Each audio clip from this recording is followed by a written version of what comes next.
Hello everyone, Be'ez Hashem. Today's daf is Masechta Bava Basra, daf Tezvav, and we will begin from daf Yudalit Amud Beis. Okay, make it very big here, and okay, we're going to begin from discussing the 24 books of. Since we were discussing yesterday regarding a Sefer Torah and etc. And Tanakh and how it's rolled up and how do you split a Tanakh with Torah, Nevi'im, Ksuvim. So now we're going to discuss interesting history about the Tanakh. So what are the 24 books? Torah, Rabbanan, Sidron, Shel, Nevi'im. The order of the Nevi'im are like this. Three lines where it gets wide on Yudalit Amud Beis. Yeshua, V'Shoftim, Shmuel, Malachim, Yirmiyah, V'Cheskel, Yeshaya, Shnei Masar. That's the order of the Nevi'im. So right away, in Shnei Masar is Trei Asar. You got to know what the Trei Asar is. There's 12 mini books. So one of those mini books is called Hosea. So the Gemara interrupts the Brisa. Michte, Hosea Kodim. Hosea came prior to some of the other ones. So because Hosea came earlier than Yeshaya, and he was talking about the first Beis Hamikdash. So how do you put him into Shnei Masar, which discusses some of the second Beis Hamikdash? And the pasuk says, Tchilas Diber Hashem b'Hosea. In the beginning, God spoke to the first one that God spoke to was Hosea. Says the Gemara, that's the opening passage of Hosea.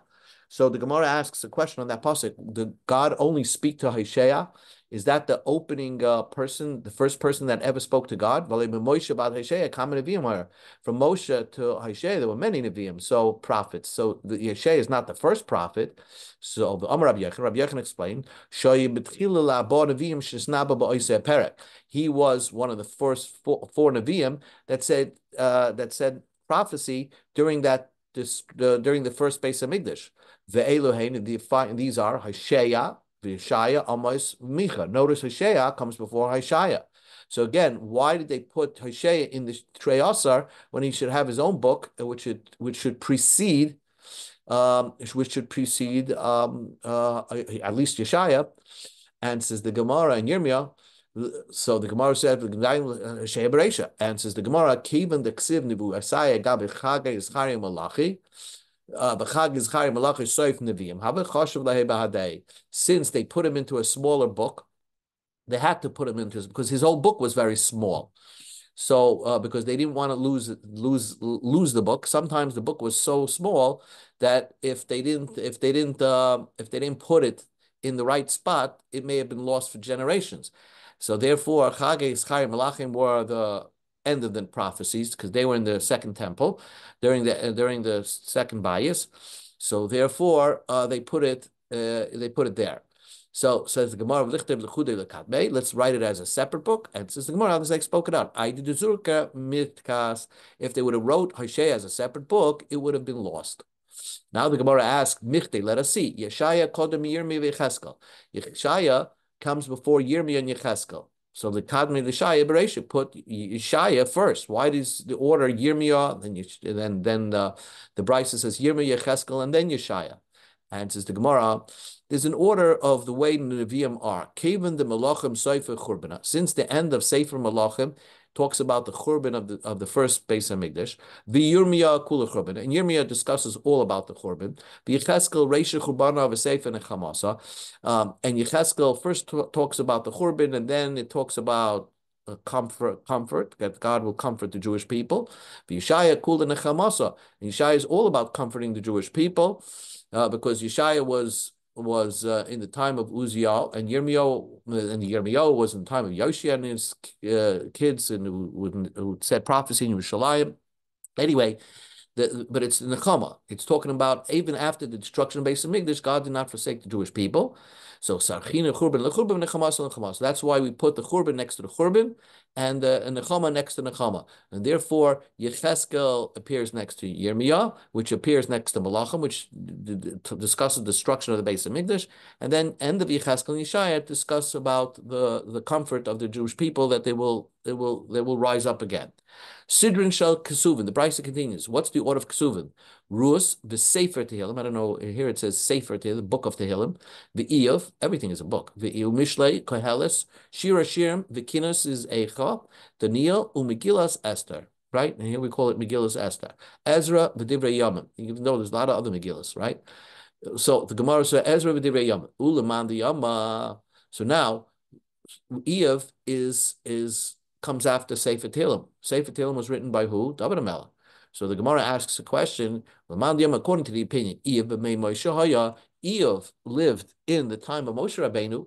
Likadmei Bereisha. Put Iyov before, because Iyov was older than it came prior chronologically before David HaMelech for sure. And says the Gemara, Aschula b'pranusa loy maschalina. Very good. We don't want to start off Ksubim discussing something depressing, so that we stick it in somewhere in the middle of Ksubim. Says the Gemara, then why do you start off with Rus? Rus nami pranis hu. Rus also discusses bad tragedies and etc. And says the Gemara, pranis the isli achris. They had a good ending. Why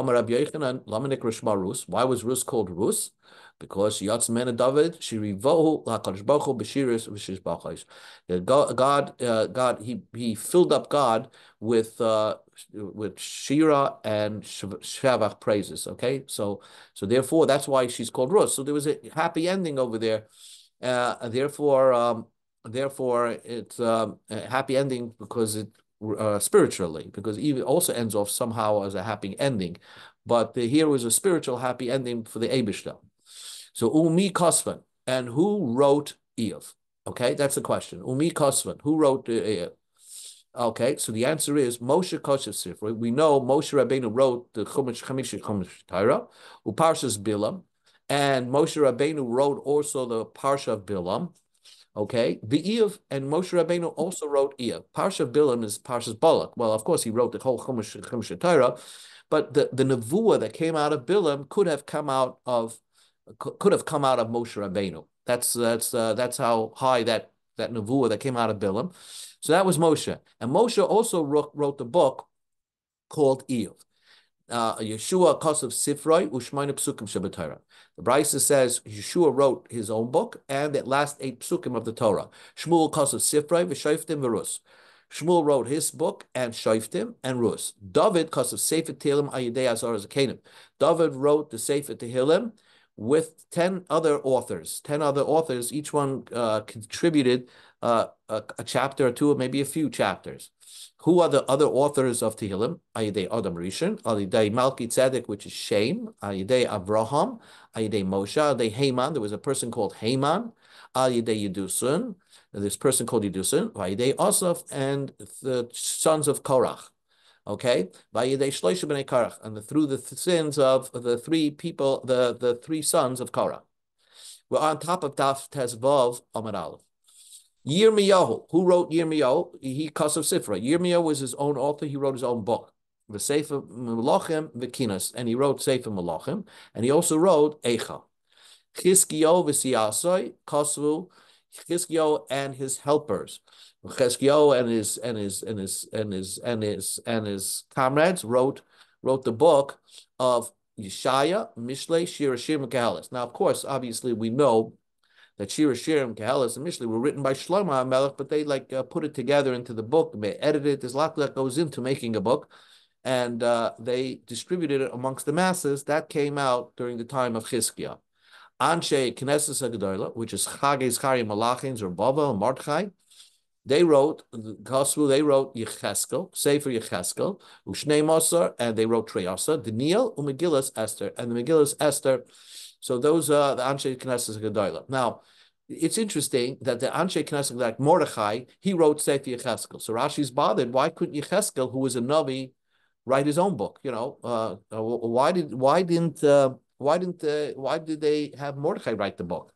So Rashi answers, because since Yecheskel said his Neviah outside of Israel, and therefore these people, the Anshe Knesset came to Israel and wrote down his prophecy in a book. And same holds true with Sefer Daniel, which was also written in the exile. And so Megillas Esther. They had to write these books in Israel. It couldn't be written outside of Israel. And the book of Treyasar each one, even though some of them did actually live in Israel, those 12 books, but since they were small, there was just small books. So therefore, the Nevi'im themselves did not write their own book. Chag Yizchari Malachi saw in Ruach HaKodesh that the Ruach HaKodesh is going and gone, and they were the last of the Nevi'im. So they wrote all the books, and they put it into one big little book called Trei Asar.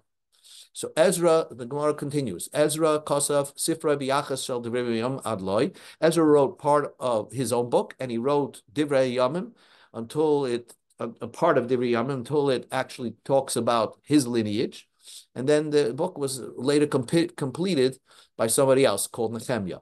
Rav. This is a support for Rav. Ezra mi Bava until he wrote the book of Divrei Yamim and then went to Israel. Uman Aske, who completed the book of Divrei Yamim? Nehemiah ben Chachalia. The Gemara continues. Amamar. We learned in the Brisa, Yeshua Kosav Sifra Ushmani Psukim in the Torah. Yeshua wrote the book, his own book, Sefer Yeshua, but he also wrote the last 8 psukim in the Torah. So the Gemara takes issue with that. Tanya, we learned in the Brisa, Command the Amashmani Psukim Shabbatari Yeshua Ksavim. The last 8 psukim in the Torah were written by Yeshua. The Tanya, we learned in the Brisa, that part of the last 8 psukim of the Torah, and here's the problem: why Moshe Rabbeinu couldn't write it? Because the pasuk says, "Vayamash Sham Moshe Eved Hashem." Moshe died there. After Moshe Mesk, is it possible that the Torah describes Moshe is died, and the Torah is writing Vayamash Sham Moshe, and Moshe wrote it? So it's not possible that Moshe is dead or he's writing that Moshe died when he's still alive, because that would be a lie. Ella Atkan Kosav Moshe Rabbeinu. Up until that pasuk, Moshe Rabbeinu wrote. Kan ve'elach, from that pasuk and on, Kosav Yeshua. This is this is Yeshua wrote it. And Divrei Rabbi Yehuda, Va'amir La and Nehemiah. Amalei Rab Shimon. Rab Shimon said, no, it can't be that Moshe Rabbeinu wrote the Torah from Bereshis till the end, right? After Sefer Torah Chosar Achas, can a Sefer Torah be missing one letter? Uksiv l'koyach a Sefer Torah zeh, and then you have to say the pasuk says that Hashem told Moshe, take this Sefer Torah. But if it wasn't complete, how is Moshe Rabbeinu holding on to a complete Sefer Torah? Right? The pasuk says that Hashem says, take this Sefer Torah. Ella Adkan HaKadosh Baruch Hu Omer. Up until the final 8 psukim, HaKadosh Baruch Hu would pronounce it. Moshe Omer, and Moshe would repeat what HaKadosh Baruch Hu just said, and then write the Torah down. From this point on, HaKadosh Baruch Hu Omer, HaKadosh Baruch Hu would say, Moshe Kosev, and Moshe would write B'dema, with tears. In other words, Moshe did not repeat Bayom Hashem Moshe as he heard it from God. He just wrote it crying because he knew he was passing on. He wrote his own death.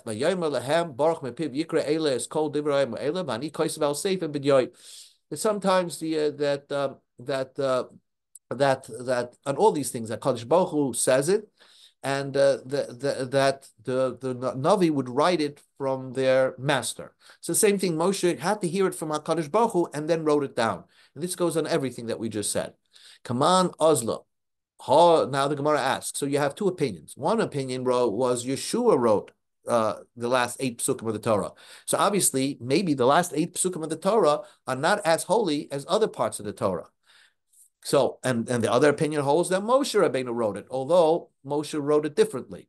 So, Kaman Ozla, who aligns himself with the following opinion? Rav said, when you call somebody for an aliyah, the last 8 psukim are not supposed to be split up. They have to be with one person. And so they have sort of like a, I don't want to say it, but like a less of a kedusha than the rest of the Torah. You don't split it up. In other words, after an aliyah could be of 3 psukim, even if the last 8 psukim, you give it to one person. Lema, let us say Rabbi Yehudi, that goes according to Rabbi Yehuda, that Yeshua wrote it. And therefore we differentiate between those 8 psukim and the rest of the Torah. Udloik Rabbi Shimon, not like Rabbi Shimon. Answers the Gemara, Afilu Tamer Rabbi Shimon. You could say it goes according to Rabbi Shimon. Hoil ishtanu. Since there already was a difference between those 8 psukim, even though Moshe Rabbeinu wrote the whole Torah, but the last 8 psukim, Moshe did not repeat what came out of Hashem's mouth, so to speak. He heard it and then wrote it with tears. So therefore, we differentiate between the last 8 psukim and the rest of the Torah, even though it was written by Moshe, even according to Reb Shimon. Now the Gemara continues. Yeshua Kosav Sifra. Yeshua authored his own book. Says the Gemara, Vaksiv Yamas Yeshua ben Nun Ebed Hashem. And says the Gemara, the Aske Elazar. Again, we run into these problems. If Yeshua wrote his own book, then how could he write that he died? And says the Gemara was finished by Elazar. Says the Gemara, Elazar ben Aaron Mace. Elazar, the son of Aaron, died also at the time of Yeshua. And says the Gemara, the Aske Pinchas. So Pinchas, the son of Elazar, finished up the book of Yeshua. Shmuel Kosav Sifri. Shmuel wrote his own book. Says the Gemara, Shmuel Mace. How could Shmuel write Shmuel when it pasuk says Shmuel died? And says the Gemara, the Aske Gad HaChayza v'Nasan Navi was finished by Gad HaChayza and Nasan Navi. David Kosav Sefer Tilim al Yidei Sarah as Gena. David wrote the Tehillim, and there were 10 other authors that helped him out. Says the Gemara that wrote chapters of Tehillim. Says the Gemara, V'lichshav nami Eisen Ezrachi. Let us include Eisen Ezrachi, because there is a chapter of Tehillim called Eisen Ezrachi, and we don't know who he was, but at least he wrote his name as one of the authors of Tehillim. And says the Gemara, Amarav, Eisen Ezrachi Zehu Avram Avinu. This is Avram Avinu. We already counted Avram Avinu. Ksiv, it says the pasuk Eisen Ezrachi, the strong one that came from the east. Now, everybody knows Avram came from the east. So Eisen Ezrachi is like a nickname of Avram Avinu. So Avram Avinu already was counted as one of the 10 Zakenim that contributed to Tehillim. Says the Gemara, Kachashav Moshe, you're counting Moshe, the Kachashav Haman, and then you're counting this person Haman as a separate individual. And so V'hamarav, Rav said, Haman said Moshe. There is Moshe is nicknamed Haman. K'siv hacha Haman, k'siv hasam chol beisin ne'amanhu. The word Haman is another name for a trustworthy person.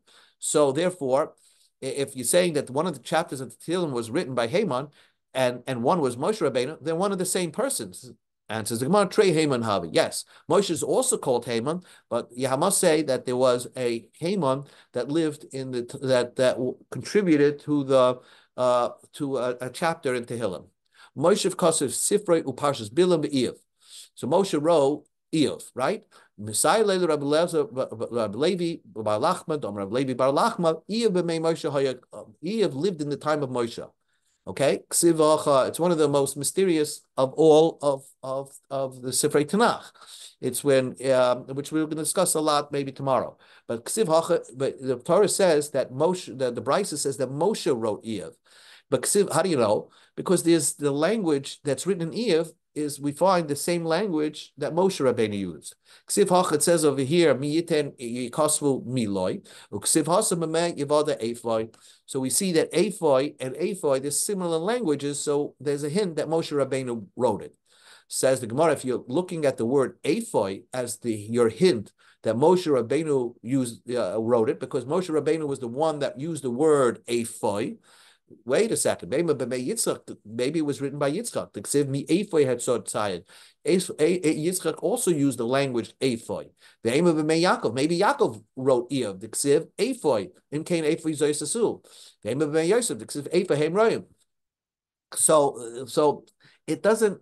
Just by the word Ephoi does not indicate for certain that Moshe Rabbeinu wrote it, because we find Avraham, Yitzchak, Yaakov, Yosef all use the word Ephoi.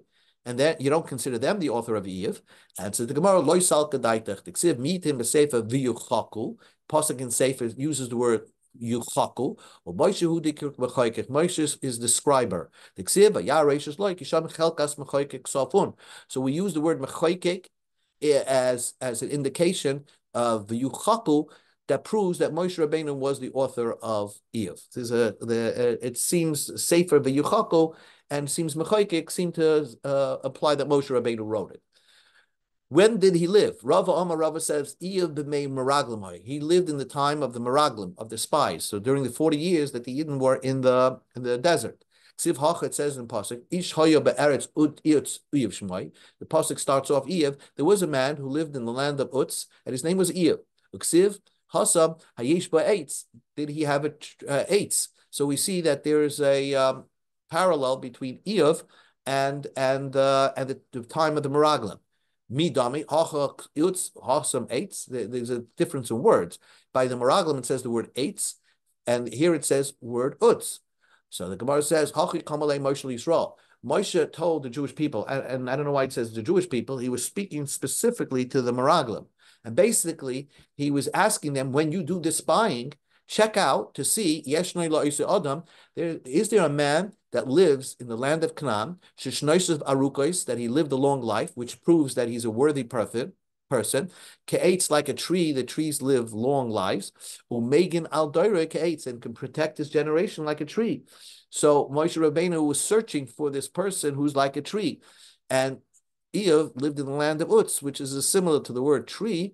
So therefore, the Rava said Eov lived in the time of the Meraglim. Yosef Ahum Rabbanan Kamed Reb Shmuel Bar Chmeini. There was a rabbi that sat in front of Reb Shmuel Bar Chmeini. Yosef Agama, and he said that Eov it would never happen. There was no such a person. And I encourage you to look online, Wikipedia, whatever, just to bring yourself up to par with what the story of Eov was. But this rabbi said it never happened. It was a parable. He was not a person. It's just one big parable. So Rabbi Shmuel Bar Nachman did not like it. It says Ish, he lived, there was a real man. That's how the Eov starts. So sometimes it words, was this such a person? So sometimes you refer to a person, but it's not real. In Tanakh, it's just a parable. So let's say I'm of the opinion that it's a parable.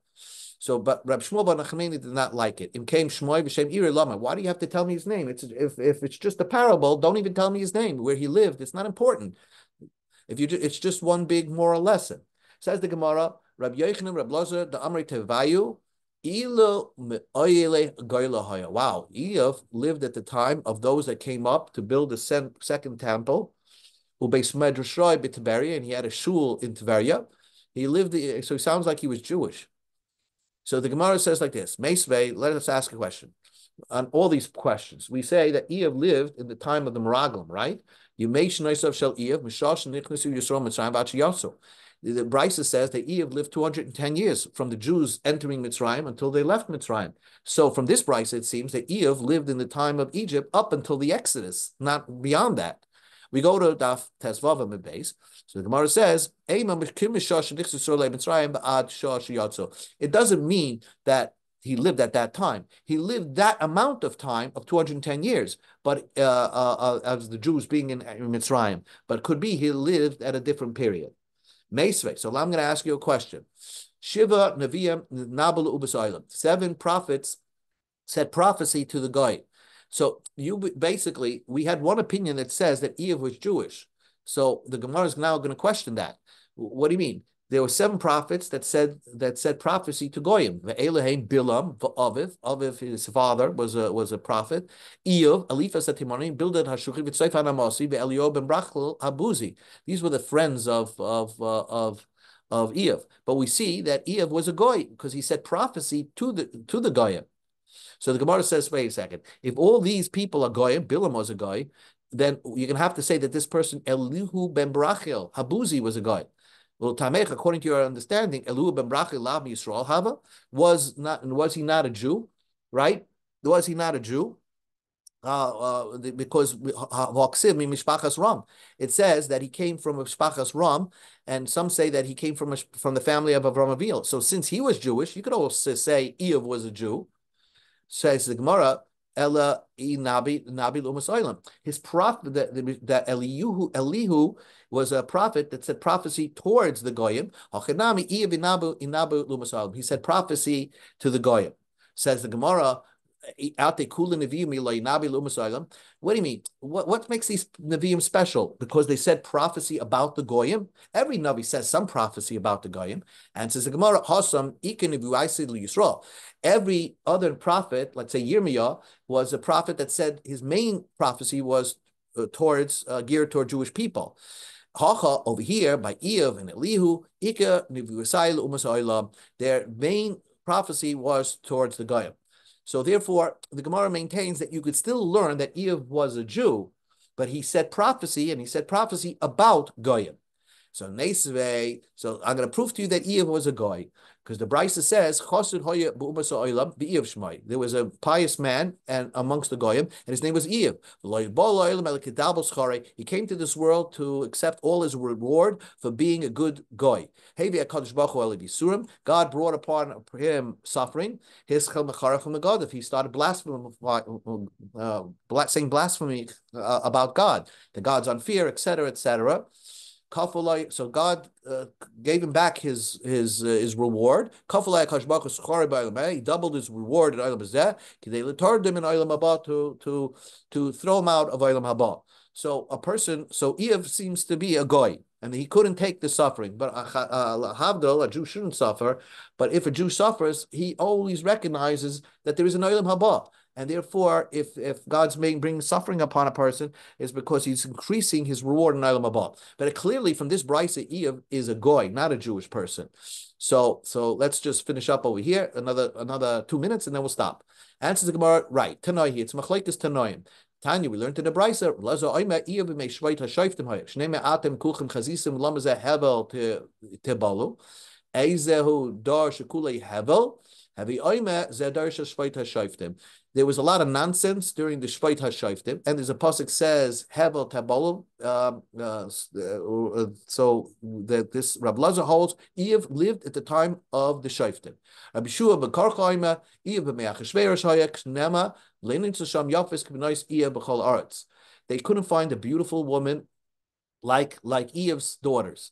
What generation were they looking for a beautiful woman? That was in the generation of Achashverosh.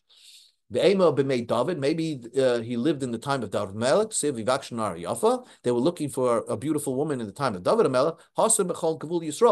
Over there, when David Melech, they were just looking in Israel for a beautiful woman for David Melech. Over here, they were looking in the entire planet. So basically, so far, we just know the time period where he lived. Let's continue.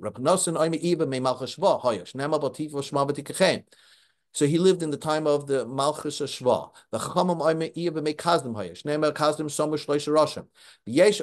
And here's the clincher.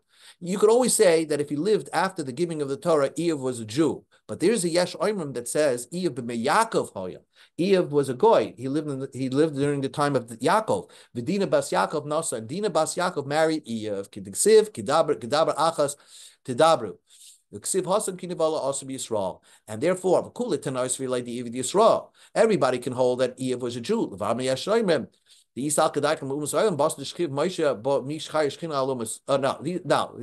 Now, except the Eshoimim who hold that Iev was a guy. Even if you hold that other Tanaim hold that he was a guy, so